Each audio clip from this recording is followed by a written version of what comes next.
Kaya sabi pa, mapalad ang mga may malinis na puso sapagkat makikita nila ang Diyos.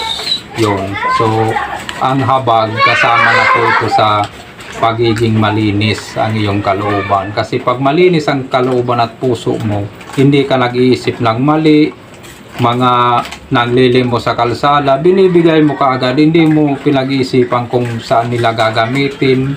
Bahala na po sila kasi ang mahalaga doon nahabag ka at may malinis kang pag-iisip at ikaw ay nagkalob at nagbigay sa mga nangihingi. Yun po yung tunay na habag. Yan.